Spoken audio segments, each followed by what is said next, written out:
చూడుండ్రి ఏ తీరుగా దూసుకుపోతున్నదో భారతదేశము. రోగం వస్తే దవాఖానకు పోయేటానికి ఆధ్యాధునిక డోలి సౌలతులు ఏర్పాటు చేసి ముందుకు పోతున్నది. నదుల మీద పెద్ద పెద్ద బ్రిడ్జులు కట్టి తలక్ తలక్ మని మెరిసే తార్ రోడ్లు వేసి రాకపోకలను రై నడుపుతున్నారు. అగ్గో కావడి కట్టుకొని జోలేలా మూలుగే ముసలమ్మని తీసుకొని పోతుంటే బ్రిడ్జులు కట్టిండ్రు రోడ్లు వేసిండ్రు అంటున్నావేంది అని అనుకుంటున్నారా? మరి అంత గొప్ప దేశాన్ని పరిపాలిస్తున్నారు మన నేతలు.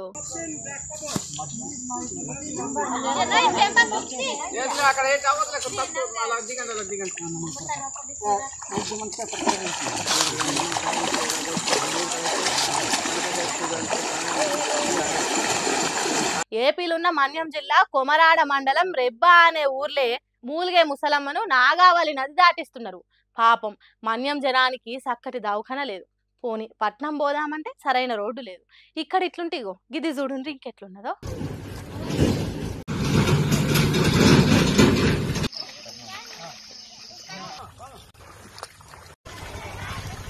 ఎంత చక్కగా ఉన్నాయో చూడండి రోడ్లు. నూనె పోస్తే ఎత్తుకునే తట్టు, అసలు బురద లేదు. గిరికల బూట్లు వేసుకొని స్కేటింగ్ కూడా చేయొచ్చు. అంత మంచిగా ఉన్నది దారి. కాళ్ళకు మట్టి అంటకుండా ఎన్ని కిలోమీటర్లైనా నడిచిపోవచ్చు. మోకాల లోతు దిగబాటు అసలే లేదు. ఎంత చక్కని రోడ్డు కదా.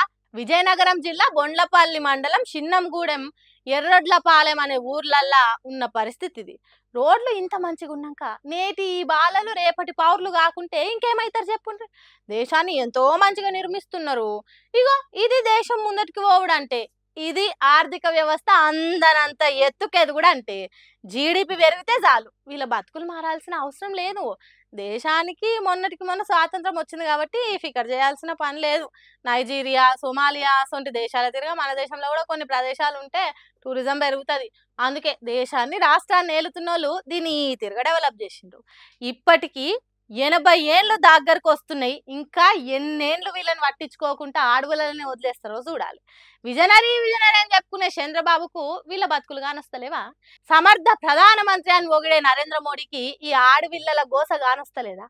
ఎంత గొప్ప పరిపాలకులో మనోళ్ళు అని పొగుడుతున్నారట ఈ వీడియోలు చూసిన జనాలు.